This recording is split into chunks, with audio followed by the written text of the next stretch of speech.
PMI's new workshop for Discipline Agile, DA for Teams. Part 2 is our topic of discussion today on this episode of All Things Discipline Agile. I'm Joshua Barnes, and once again, I am joined by Curtis Hibbs, Agile thought leader at PMI and DA team member. Curtis, like to say anything before we get going? No, just happy to be here again and looking forward to continuing what we started last week. Awesome. Okay, so what we have in store for you guys today is we're going to give you a bit of a preview. We're going to do a little walkthrough of some of the course materials to kind of give you a little more insight into the unique design and I think also the unique value proposition of this workshop. And then we have a number of questions that people have sent in this past week from the first part of this. So we'll cover those. And then anybody who's got a question that is watching this live, you can also type into the comments. And based on time, we'll do our best to address those as well. So what I'm going to do is I'm going to move my screen over for just a second. And I'm going to get our platform up. Let me make sure I'm presenting. There we go. Okay.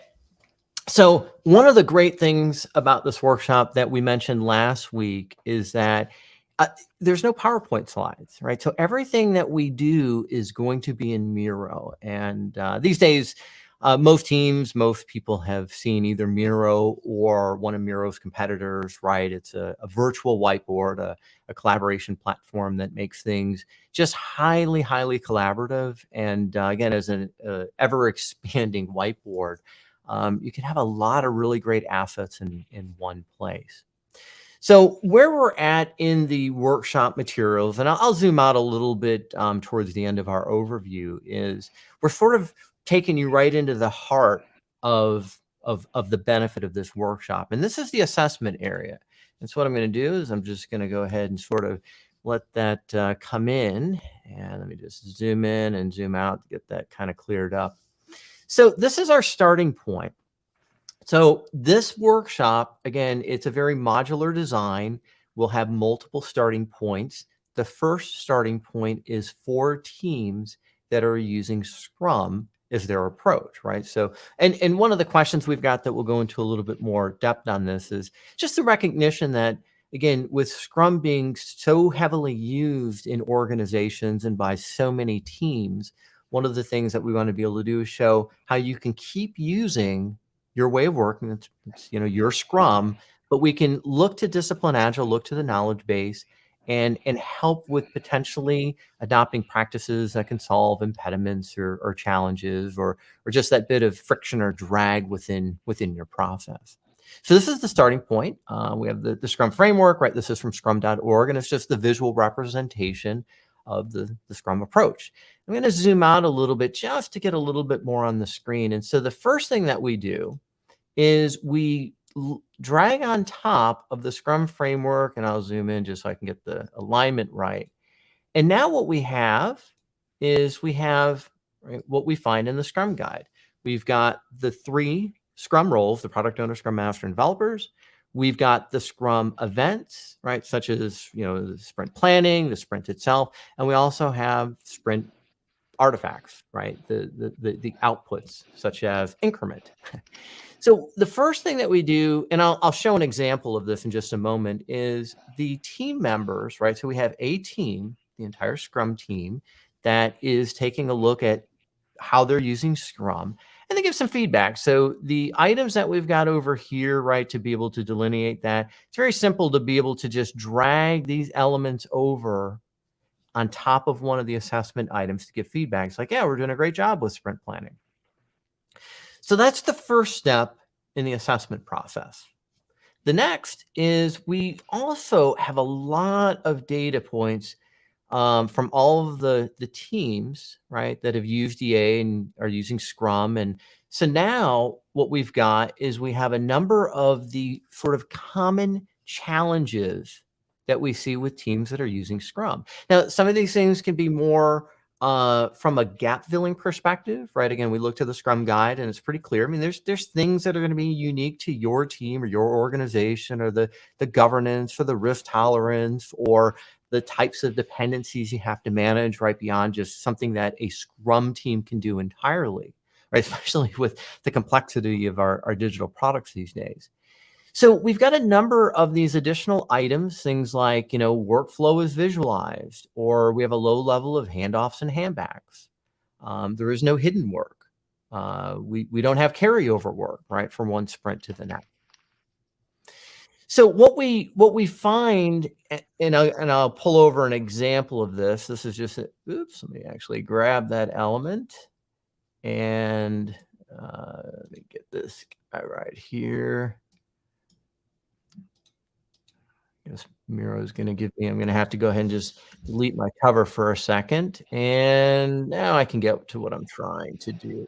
So I'm going to go ahead and pull over what we would see sort of as an output. And this is based on one of the alpha teams, or one of the teams we took through an alpha delivery, although it's been tweaked just a little bit, so it's not exact.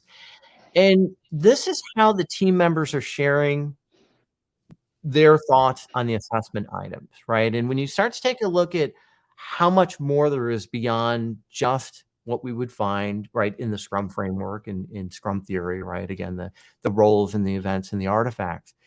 Now you're starting, and there's a pretty high concentration. Again, we look for things that have these reds or yellows. And I'll zoom in a little bit here, right? Because these are some of the challenges. Now, this particular team felt like, hey, we've got a good sprint backlog. We've got a good way that and good benefit we're getting out of sprint planning. Right now, sprint planning with positive results, there were some yellows there. So they did have some challenges in that they went through and planned their work. But what we uncovered is they had some of the more far too often challenges like pushed work, right? They had work that was kind of thrust on them by what a manager, another team, a stakeholder, what have you. So they did have some challenges with getting good value out of sprint planning, but then some of the things that unfold in any given sprint that they want to be able to make some changes with. So I'm going to zoom out again and show a little bit more of the content that we've got in the course. So we do have, right, a bit of a refresher on Scrum content. We have the Scrum guide. We've got a link to the Scrum guide that the team members can go to. And again, we find that this is beneficial to some people. Not all team members maybe have gone through a Scrum training class. They might have just been added to a team that had already been using Scrum. So we've got some content here for that.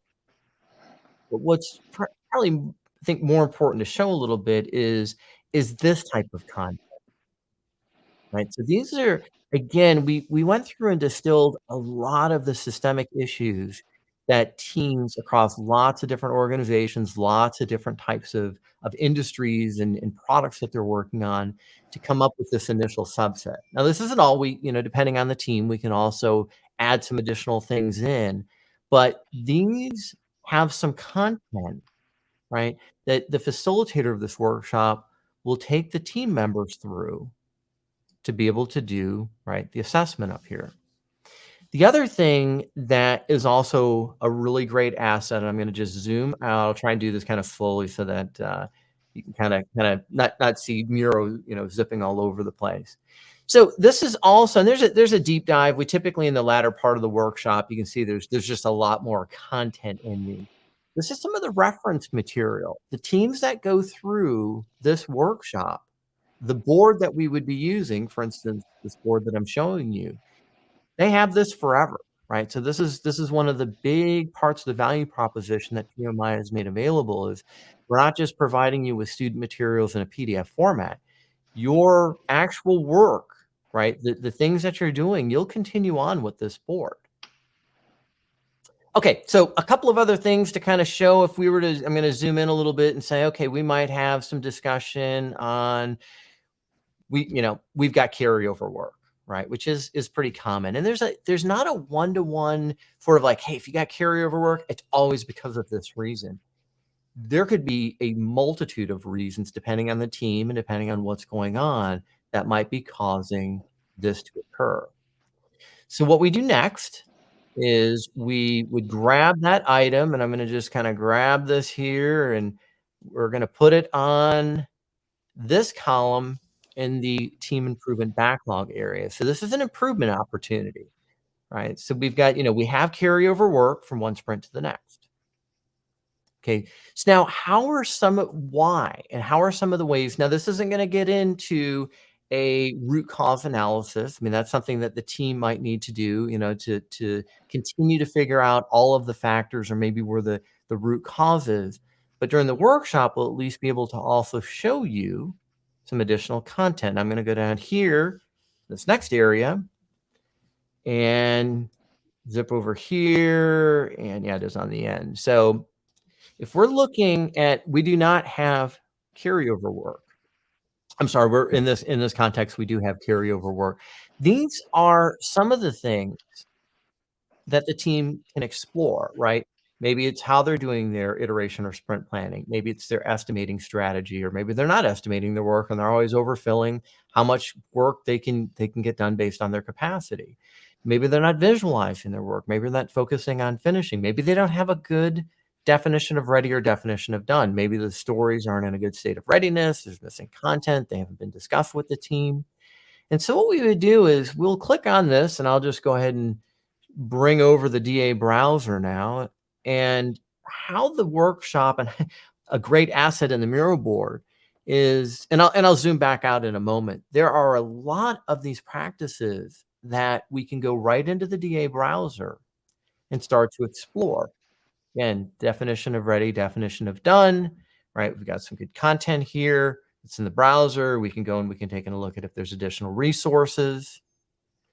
I'll go back for a moment. And if we did the same with, say, look ahead planning, I'll pull the browser back over, right? So this is another one of the practices that we find within DA. Again, we've got our trade-offs. Go over to additional resources again. I'll just click on one of these, right? This is going to go to the microsite on DA and take a look at improving predictability. Some of the things that might be impacting our ability to get the work we committed to coming out of sprint planning to meet our definition of done. So we're not in this sometimes kind of vicious cycle of always having a lot of carryover work. I'm just going to zoom out for a minute and show there are a lot of these practices that have been associated. Now, again, this isn't all of them, but if we had one, and I'll just go ahead and grab my look ahead planning, and this, once I bring to front, would then go on our improvement backlog, right? So now we're populating an improvement backlog, and the things that go on this backlog might be practices or techniques, things that we're going to find in the DA browser. But to Curtis's point, we've talked about this many times, it could be other things, right? It could be some just organizational issues, right? Part of what we're doing in this workshop is using the DA knowledge base to be able to help find candidate solutions to some of the improvement opportunities that are identified. But we're also recognizing that on the improvement backlog, there might be some additional things that we're going to need to do for that improvement to actually come into fruition. And I'll just go ahead and remove this cover very quickly because we also have, right, we have a number of the Scrum items. So if we look at, for instance, we've got sprint retrospective, but in the DA knowledge base, we've got some additional content on retrospectives in a little more depth, guided continuous improvement, optimized work, and so forth. So we have a wealth of information that the team going through this workshop, right, is left with, they can refer back to, and they continue on with. And that's just really, this is kind of the heart of the assessment approach, but there's a lot more. I'll just continue to zoom out just a little bit. This is all done in Miro, and there are a lot of collaborative exercises and things that the team, again, will hopefully continue on with as they just continue to improve the process. Curtis, anything you'd like me to show before we get into our Q&A area? Not in particular. I'd kind of like to just summarize, though, briefly, the key points, I think, of what you've been talking about up until now. Just at the highest level, there's two major goals here, right? this workshop is intended for a team that works together. So all the team members are here, or at least a good portion of them. And there's really two outcomes. It's one of them is to make sure that you've been introduced to the browser and how to use it, and what's in there. And the other one is to take you through this assessment that Joshua's been talking about, so that you leave with an actual improvement backlog that is your improvement backlog. It's not some generic improvement backlog. It's actually what you as a team have picked during this workshop as things that you believe you need to work on at some point, maybe not right away, but at some point. And I think that's really unique. I have not been to very many classes available out there in the marketplace that actually leave you with actionable,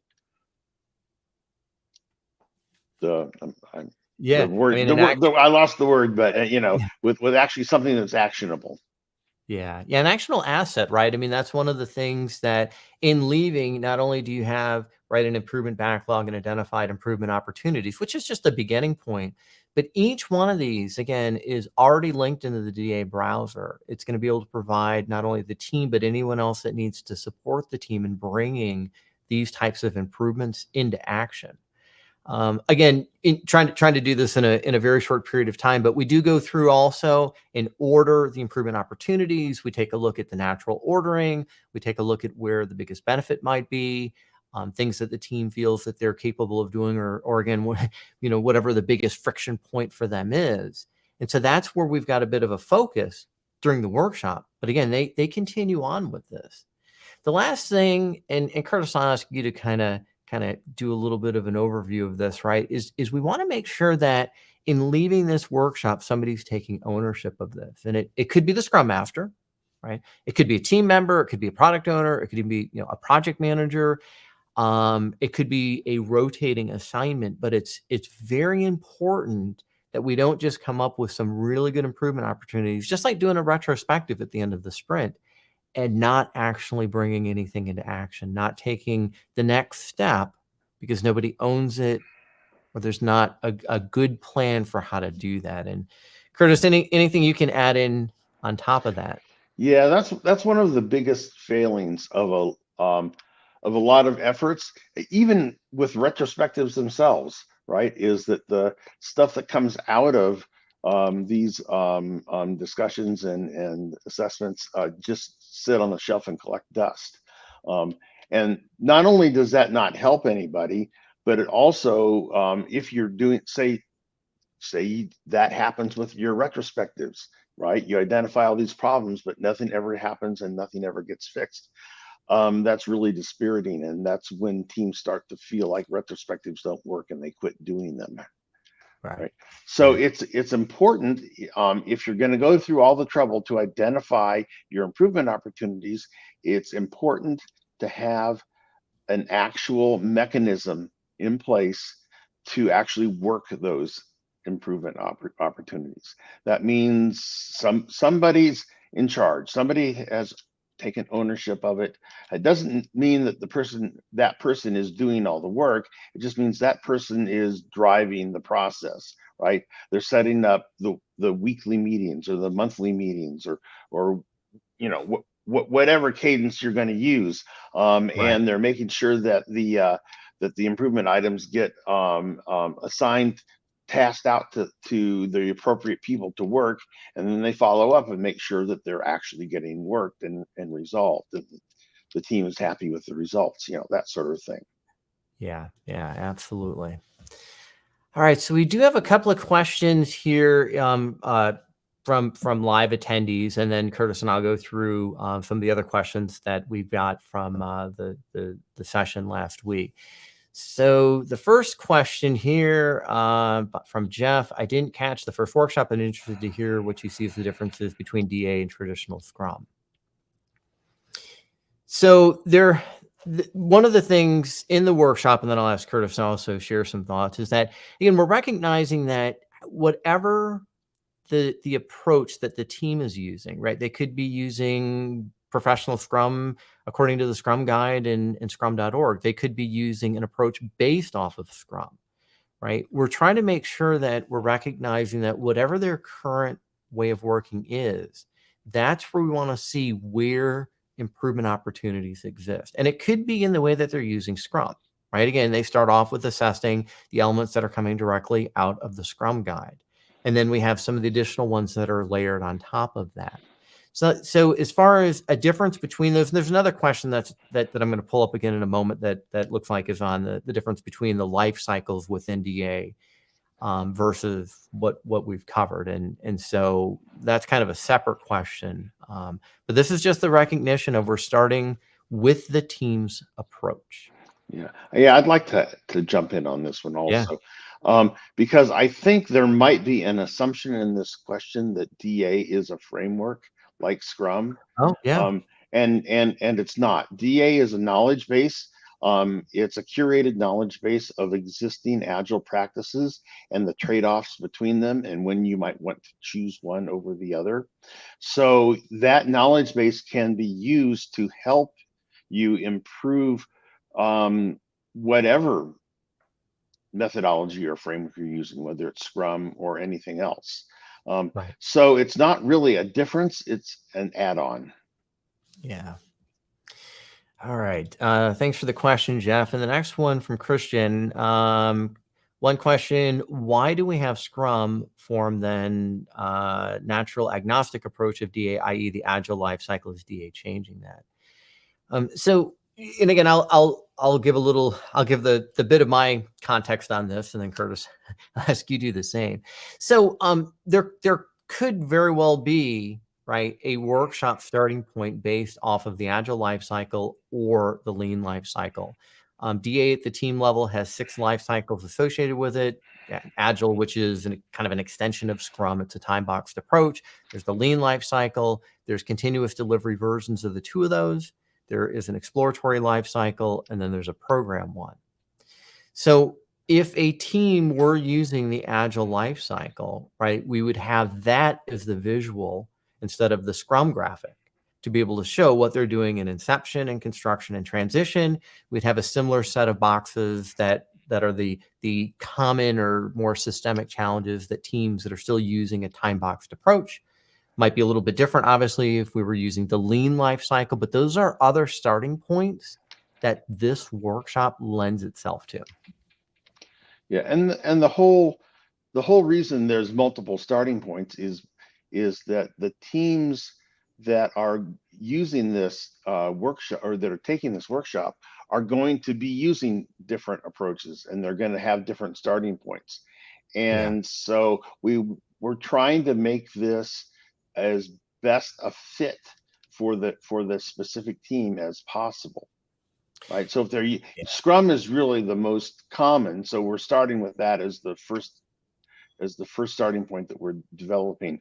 But a lot of teams are using hybrid approaches. A lot of teams are using Lean or Kanban. And so, we want to be able to meet those teams where they are as well. Yeah. So we've identified a lot of potential starting points for sure. And again, depending on, is the team working on a digital product, or are they working on something that is, and again, more physical?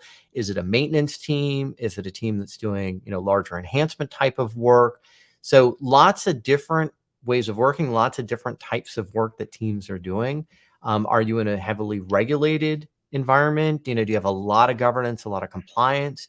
So there's lots of different things that, based on feedback from all of you and from organizations that want this workshop brought into their organization, we'll be able to see where some of those other next starting points would be the best next kind of fit. Perfect. All right. So let me go and just get a few of and any other questions, please put them in the chat. We'll go through a few of the ones that came up from last week. We've kind of covered this. Why is Scrum a focus of this workshop? Curtis, how about you take this one on? Well, I think that was what we just answered. we probably shouldn't waste time answering it a second time. Yeah, that's a good point. Who are PMI consulting partners and why are they only delivering this workshop? So, Curtis, again, Well, I'll defer that one to you. yeah. Well, the consulting partner program is it helps consulting groups build their own profitable disciplined agile consulting practice.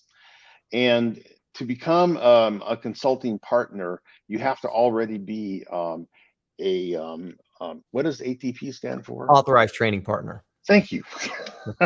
I was drawing a blank on that. You have to already be an authorized training partner. And then you just let us know that you'd like to become a consulting partner, and we'll start the process of interviewing you and see if you qualify. But we're trying to have some premium offerings that go only through consulting partners so that we can help them build a viable consulting business. Yeah, and that's one of the things that in the last live stream on this part one and then this one and also some of the other content that I've written about is that this is really intended to be a workshop that is facilitated by an expert consultant, right? So it's not an instructor, it's actually a facilitator that's drawing on their consulting experience and their deep knowledge both in DA and then just typically what we see again with Scrum or other approaches. Right. Next question, and this one was selected, and there were a number that were kind of like this, right? So I'm a developer and my team Scrum Master. How will this help us? And this is something else that I think is also kind of an important thing to kind of cover in that not all teams have sort of an expert level Scrum Master. Now that's the most ideal situation, right? You have a professional Scrum Master that is coaching at the team level and beyond, right? To get the best out of Scrum. But not everybody's in that situation. Some teams, like the person that had submitted this question, right? They just took that role on in addition to being a developer and being a Scrum team member. And so we do find a lot of teams that we have team members doing the best they can in that role, but they're not a seasoned expert coach. They don't have deep expertise sometimes in Scrum theory, as well as beyond that, right? To again fill some of those gaps that you need to when you're using Scrum, which again the Scrum Guide is pretty explicit about. So this workshop, again, if I'm looking at the person that submitted this question, I'm saying you're left with like a golden key, right? You've got not only how to use the DA knowledge base, but you've got a lot of references, a lot of pointers that tell you if you've got this type of a challenge, here are some, not all, but here are some of the practices or techniques you can start to take a look at and have discussions with your team members, or again, team members plus maybe it's other people in the organization that you have regular interactions with that need to be part of that as well. This really helps those teams that are in that situation.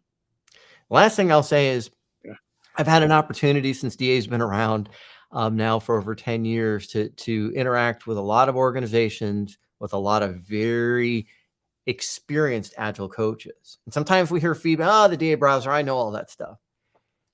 I've been working with the content in that browser for as long as anyone. And I'm in it almost every day. And I can say that I have to go and look. There's over 2,000 practices.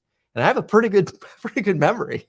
Right. But there's no way I can recall all of that and all the additional information that's in the links that are right, the additional resources. So even if you're a really experienced coach or a really experienced Scrum Master, you will benefit from this workshop. Yeah. In my opinion. Let me also just back up and add a little some more comments about the team member side of it, because there are a lot of Agile teams that they feel like they're doing actually pretty well. They say things are going smoothly. We don't really have any serious problems, and maybe they feel like there's really nothing left for them to improve on.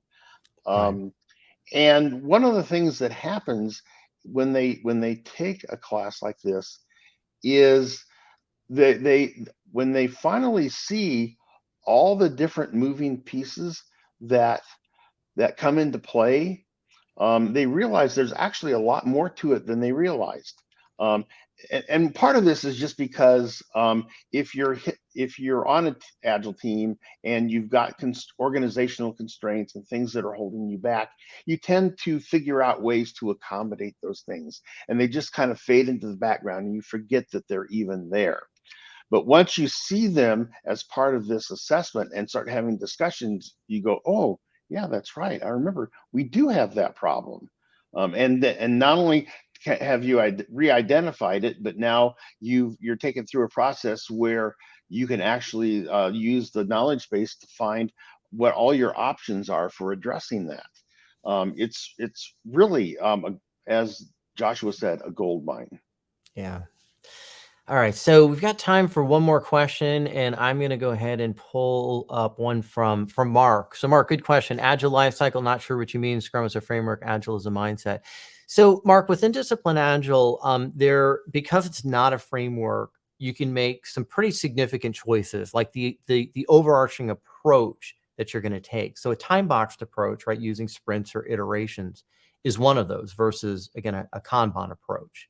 So the Agile lifecycle in Discipline Agile is very similar to the Scrum.org's representation of what a sprint looks like, but it's extended. And so we do have phases and very lightweight milestones. So there's an inception phase, which is intended to be as short as possible. It's kind of like doing sprint zero, or a little bit of that upfront planning work when you've got a more sizable enhancement, or kind of like a project scope of work versus just continuous delivery. And then we get into the construction phase, and that's where we have, again, sprint over sprint over sprint. You're going to do as many sprints as you forecasted, doing some release planning based on the quantity of work, the capacity of the team, just the amount of time you're going to need to get that work done. And there's some milestones. We have what's called a risk value approach. We're going to try and address the more risky and challenging items up front, right? We're not going to cherry pick, do some easy stuff, and then kind of get faced with a lot of rework and scrapping challenges sort of later in the life cycle. And then we have the transition phase where we're making sure we've got, production readiness and we're ready to make that release.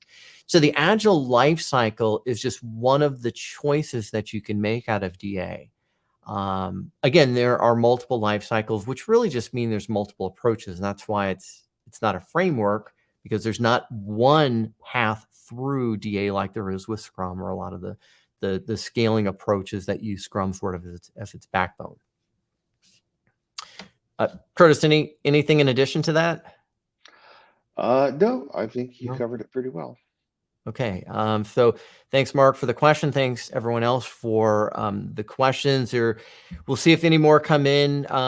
If you're watching this on replay, and we do have a few other ones that, just in the interest of time, we didn't get to. And so we'll go through and we'll post those in the comments, just so that if you asked a question after the first session, you will be able to see that we've at least tried to address it the best we can. Curtis, thanks for joining once again. And let me get rid of this banner for a second. And so next week, Curtis is going to join me 3 weeks in a row. We are going to be doing a panel discussion with Scott Ambler and Mark Lyons, the two co-creators of Discipline Agile, to talk about DA moving into the future. We'll get some feedback from them on how they feel, right? The path that things are going. And just sort of some insights that they have. So I hope you can join us in that one. Curtis, everyone in attendance, thank you. And we'll see you on the next episode of All Things Discipline Agile. Thank you.